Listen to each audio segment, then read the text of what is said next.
പ്രവാസ ലോകത്തെ വാർത്തകളും വിശേഷങ്ങളും അതുപോലെ മാറി മാറി വരുന്ന നിയമങ്ങളും നേരത്തെ അറിയാൻ ഈ ചാനൽ സബ്സ്ക്രൈബ് ചെയ്യൂ. അടുത്തുള്ള ബെല്ലൈക്കൺ എനേബിൾ ചെയ്യാൻ മറക്കേണ്ട. നമസ്കാരം. ഒമാൻ വാർത്തകളിലേക്ക് സ്വാഗതം. ഇന്ന് 2025 മാർച്ച് 27 വ്യാഴം. പ്രധാന വാർത്തകൾ. മസ്കത്തിൽ നിന്നും തിരുവനന്തപുരത്തേക്കുള്ള വിമാനം 4 മണിക്കൂറിലേറെ വൈകിയത് യാത്രക്കാർക്ക് ദുരിതമായി. ഇന്നലെ ഉച്ചയ്ക്ക് 12-ന് മസ്കത്തിൽ നിന്ന് പുറപ്പെട്ട IX-550 വിമാനമാണ് കുട്ടികളും സ്ത്രീകളും അടങ്ങുന്ന യാത്രക്കാരെ വലച്ചത്. 2 സമയം മാറ്റി അറിയിക്കുകയും ഒടുവിൽ വൈകിട്ട് 5 മണിയോടെ പുറപ്പെടുകയുമായിരുന്നു. ഷാർജയിൽ നിന്ന് വിമാനം മസ്കത്തിൽ എത്താൻ വൈകിയെന്നായിരുന്നു കമ്പനിയുടെ വിശദീകരണമെന്ന് യാത്രക്കാർ പറഞ്ഞു. അതേസമയം നോമ്പില്ലാത്ത യാത്രക്കാർക്ക് ഉച്ചയ്ക്ക് ഭക്ഷണ സൗകര്യം എയർ ഇന്ത്യ എക്സ്പ്രസ് അധികൃതർ ഒരുക്കിയിരുന്നു. കോൺസുലാർ സേവനങ്ങളും അറ്റസ്റ്റേഷൻ കൗണ്ടറുകളും മസ്കത്തിലെ വത്തയ്യയിൽ പ്രവർത്തിക്കുന്ന BLS സെന്ററിലേക്ക് മാറ്റുന്നതായി ഇന്ത്യൻ എംബസി അറിയിച്ചു. ഇന്നു മുതലാണ് സേവന കേന്ദ്രത്തിലെ മാറ്റം പ്രാബല്യത്തിൽ വരിക. കോൺസുലാർ അറ്റസ്റ്റേഷൻ സേവനങ്ങൾക്ക് സമർപ്പിക്കുന്നതിന് ഉള്ള സമയം രാവിലെ 8 മണി മുതൽ ഉച്ചയ്ക്ക് 3:30 വരെയാണ്. BLS സെന്ററിലെ CPV സേവനങ്ങളുടെ സമയത്തിലും മാറ്റം വരുത്തിയിട്ടുണ്ട്. ഏപ്രിൽ 25 മുതൽ രാവിലെ 7:30 മുതൽ വൈകിട്ട് 6:30 വരെയായിരിക്കും സമയമെന്നും മസ്കത്ത് ഇന്ത്യൻ എംബസി പുറത്തിറക്കിയ ഓൺലൈൻ പ്രസ്താവനയിൽ അറിയിച്ചു. ലോകകപ്പ് യോഗ്യതാ 3-ാം റൗണ്ടിലെ അതിനിർണായക മത്സരത്തിൽ കുവൈത്തിനെതിരെ വിജയം സ്വന്തമാക്കി ചെമ്പട. കുവൈത്ത് ജാബിർ അഹമ്മദ് ഇന്റർനാഷണൽ സ്റ്റേഡിയത്തിൽ നടന്ന മത്സരത്തിൽ ഏകപക്ഷീയമായ 1 ഗോളിനാണ് ആതിഥേയരെ പരാജയപ്പെടുത്തിയത്. രണ്ടാം പകുതിയിൽ 56-ാം മിനിറ്റിൽ ഇസ്ലാം അൽ സുബഹിയാണ് ഒമാനു വേണ്ടി വലകുലുക്കിയത്. ഇതോടെ ഗ്രൂപ്പിൽ നിന്ന് നേരിട്ട് യോഗ്യത നേടാനുള്ള സാധ്യതയും ഒമാന് സജീവമാക്കാനായി. 8 കളിയിൽ നിന്ന് 10 പോയിന്റുമായി 4-ാം സ്ഥാനത്താണ് ഒമാൻ.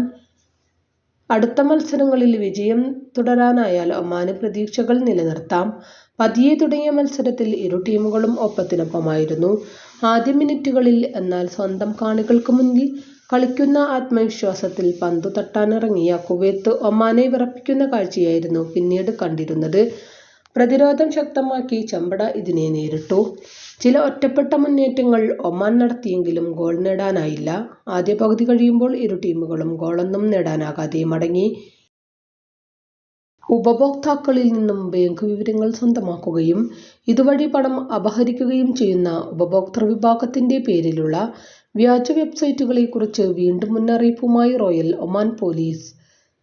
വെബ്സൈറ്റ് വഴി സംശയം ജനിപ്പിക്കാത്ത രീതിയിൽ ഉപഭോക്താക്കളിൽ നിന്നും ബാങ്ക് അക്കൗണ്ട് വിവരങ്ങൾ ശേഖരിക്കുകയാണ് തട്ടിപ്പ് സംഘങ്ങൾ ചെയ്യുന്നത്. ഇത് ലഭിച്ചു കഴിഞ്ഞാൽ പണം അക്കൗണ്ടിൽ നിന്നും പിൻവലിക്കുകയും ചെയ്യുന്നതായി പോലീസ് വ്യക്തമാക്കി. ഇത്തരം തട്ടിപ്പുകളെക്കുറിച്ച് ബോധവാന്മാരാകണമെന്നും ROP ഉണർത്തി. ട്രാഫിക് നിയമങ്ങൾ ലംഘിച്ചതിന് പിഴ ഉടൻ അടയ്ക്കണമെന്നും സ്വകാര്യ ബാങ്കിംഗ് വിവരങ്ങൾ കൈമാറണമെന്നും ആവശ്യപ്പെട്ടിട്ടുള്ള സന്ദേശങ്ങളും ഇതുവഴി പുതിയ ഓൺലൈൻ തട്ടിപ്പ് രീതിയെക്കുറിച്ച് റോയൽ ഒമാൻ പോലീസ് നേരത്തെ മുന്നറിയിപ്പ് നൽകിയിരുന്നു. പിഴയായി അടയ്ക്കേണ്ട തുകയും ഓൺലൈൻ ലിങ്കും ഉൾപ്പെടെയുള്ള സന്ദേശങ്ങളാണ് ഫോണുകളിൽ ലഭിക്കുന്നത്.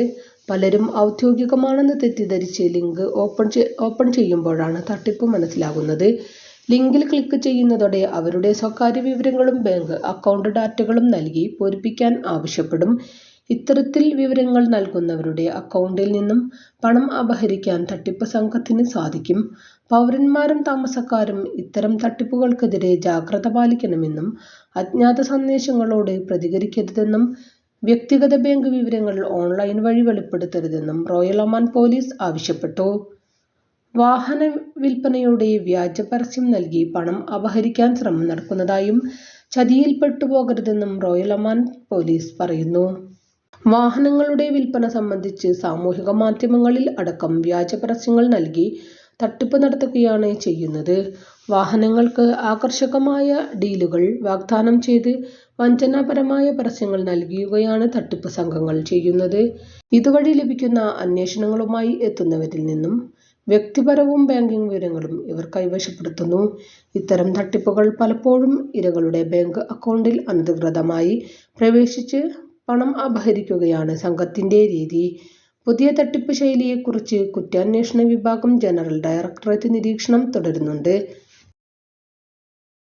നംബിയോയുടെ 2025 സുരക്ഷാ സൂചിക പ്രകാരം 84.5 എന്ന ശ്രദ്ധേയമായ സുരക്ഷാ സൂചിക സ്കോർ നേടി ലോകത്തിലെ ഏറ്റവും സുരക്ഷിതമായ 5ാമത്തെ രാജ്യമായി ഒമാൻ.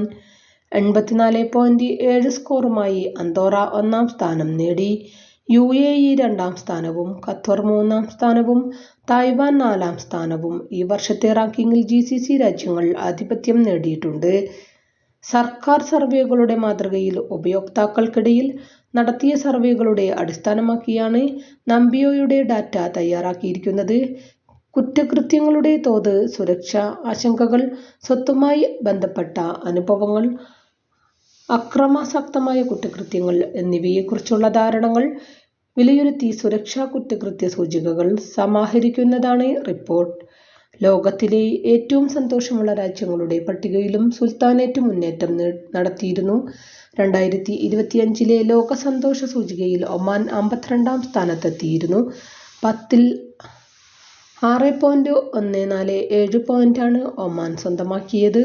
ജപ്പാൻ, റഷ്യ, ചൈന തുടങ്ങിയ രാജ്യങ്ങളെ പിന്തള്ളിയാണ് ഒമാന്റെ ഈ നേട്ടം. ഒമാൻ ഗ്രാൻഡ് മുഫ്തി Sheikh Ahmed bin Hamad al Khalili സംഘടിപ്പിച്ച ഇഫ്താർ വിരുന്നിൽ ഇന്ത്യൻ ഗ്രാൻഡ് മുഫ്തി കാന്തപുരം AP അബൂബക്കർ മുസ്ലിയാരുടെ പ്രതിനിധിയും കേരള മുസ്ലിം ജമാഅത്ത് സംസ്ഥാന കൗൺസിലറുമായ തറയിട്ടാൽ ഹസൻ സഖാഫി പങ്കെടുത്ത് ആശംസകൾ നേർന്നു. ഇതോടുകൂടി ഇന്നത്തെ വാർത്തകളും വിശേഷങ്ങളും ഇവിടെ അവസാനിക്കുന്നു. കൂടുതൽ വാർത്തകളും വിശേഷങ്ങളുമായി നാളെ കാണാം. നന്ദി, നമസ്കാരം.